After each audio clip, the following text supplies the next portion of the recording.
तो आज के हमारे अध्ययन का शीर्षक है types of fold and recognition of folds. इससे पूर्व के अध्याय में हमने वलन के कुछ प्रकार देखे थे। अब आगे उसी को देखेंगे और इसी के साथ वलन की पहचान के बारे में भी हम विस्तृत अध्ययन करेंगे। संवृत एवं विवृत वलन। तीव्र वलन के कारण सेल मोम की तरह प्रवाहमान हो जाते हैं तथा वलित होने पर संस्तर कहीं मोटे और पतले हो जाते हैं। ऐसे वलनों को संवृत वलन यानी कि क्लोज फोल्ड कहते हैं। जहां उनकी मोटाई में ऐसा परिवर्तन नहीं होता उसे विवृत वलन कहते हैं। अब आता है कर्षज वलन। यदि एक समर्थ संस्तर यानी कि कंपेटेंट बेड दूसरे असमर्थ संस्तर पर सरकता है, स्लिप होता है, तो कमज़ोर संस्तर में छोटे वलन उत्पन्न हो जाते हैं, माइनर फोल्ड्स डेवलप हो जाते हैं। ऐसे वलनों को कर्षज वलन या ड्रैग फोल्ड्स नाम देते हैं।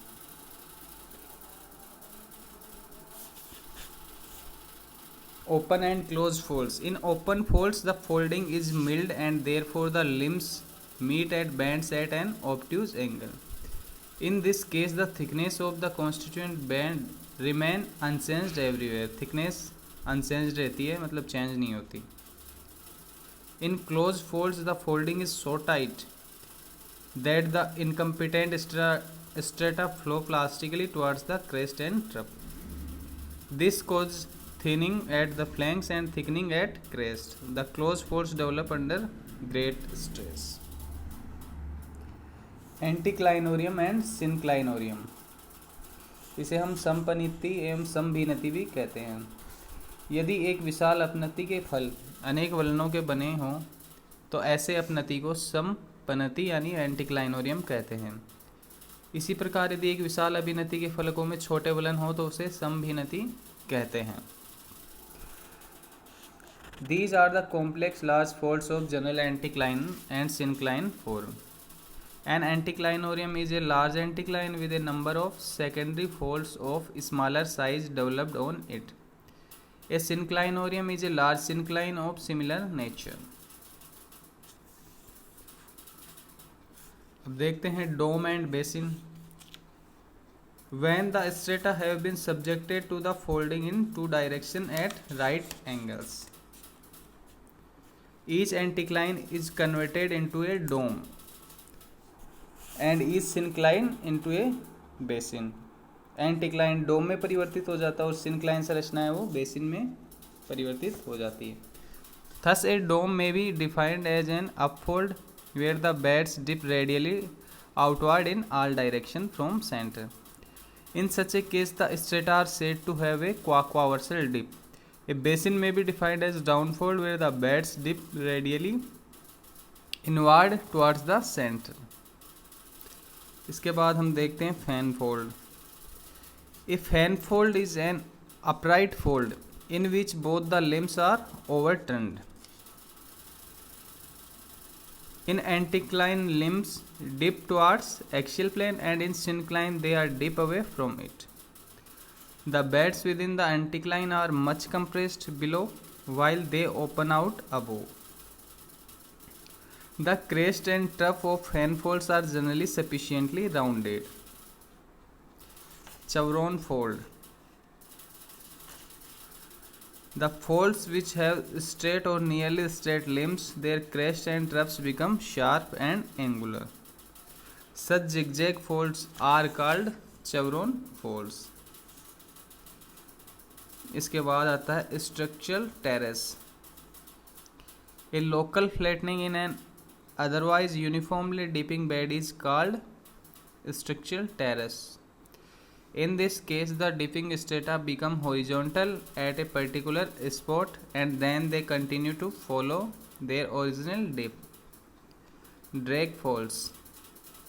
Next is drag fold. The drag folds may be defined as minor folds developed within the body of incompetent beds during the process of major folding. When a sequence where incompetent beds are interbedded between competent beds is subjected to folding, drag folds develop in the incompetent layer. During folding, the competent bed slip over one another without deformation, while the weak and incompetent layer is contorted into small secondary folds. अब mechanism of folding देखेंगे.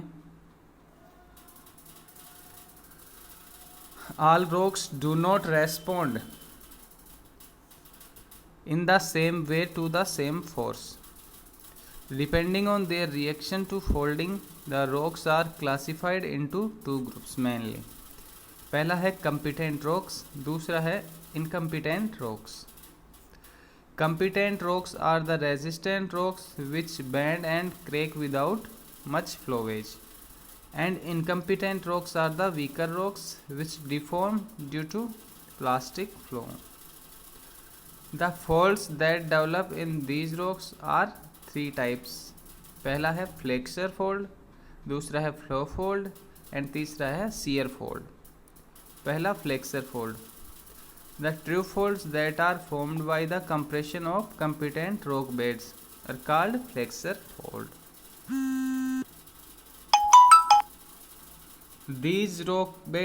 These folds are frequently larger and their outlines are relatively simple. इसके बाद आता है flow folds. The incompetent rocks behave like a thick paste and therefore they can not transmit pressure easily. The flow folds that are formed in the incompetent rocks are accompanied by rock flowage.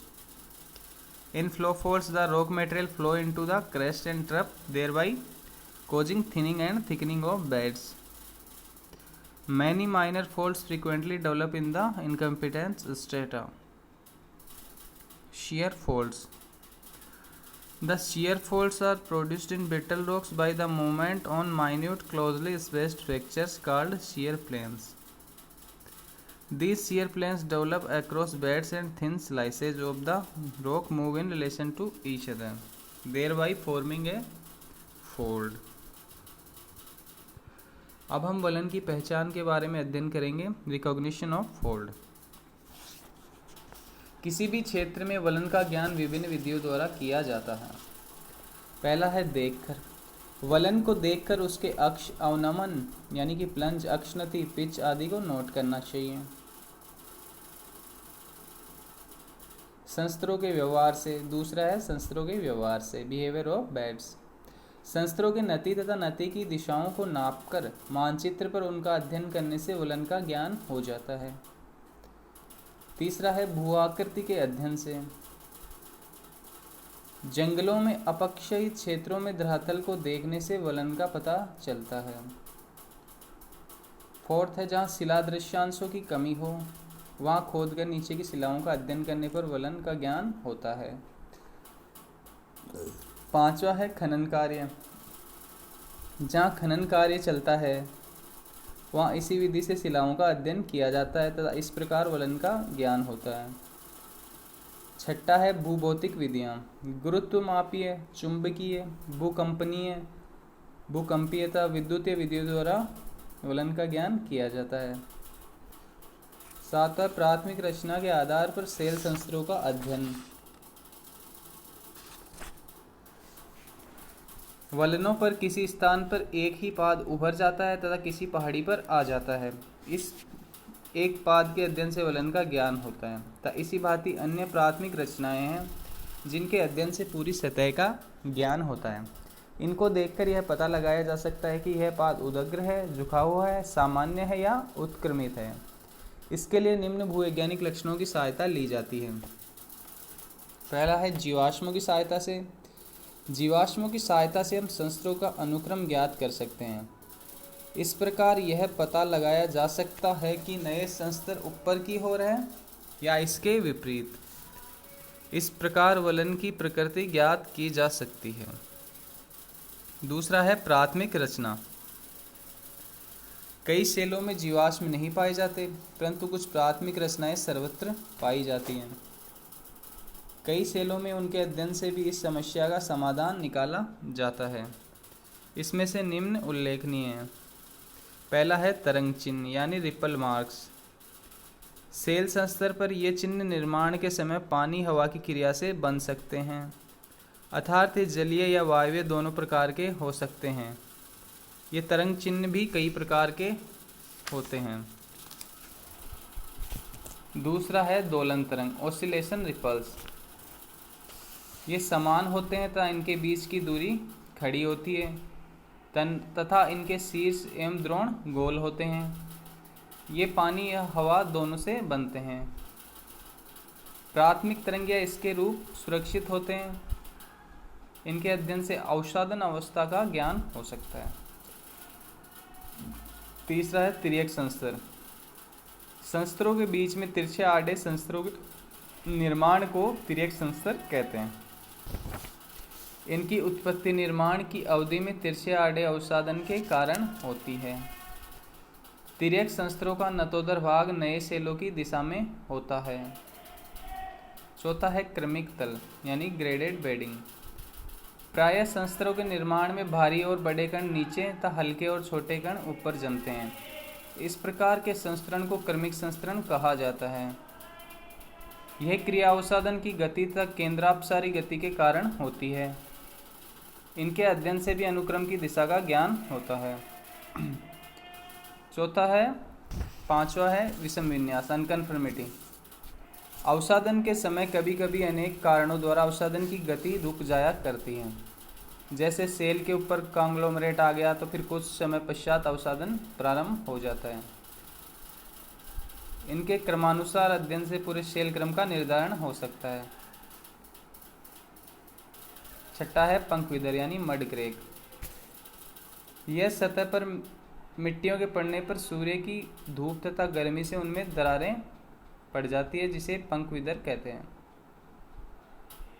यह संस्तर की ऊपरी सतह पर ही पाया जाता है। आठवां है कर्षज्वलन।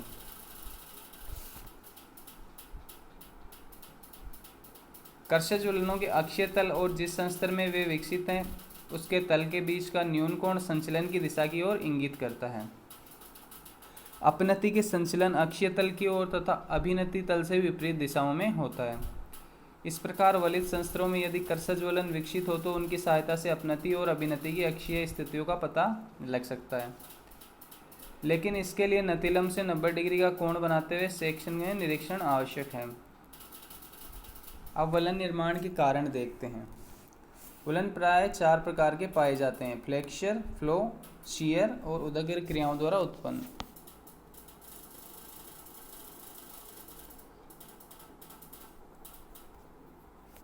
यह वलन का कारण और इसके हमने सामान्य प्रकार देख लिए।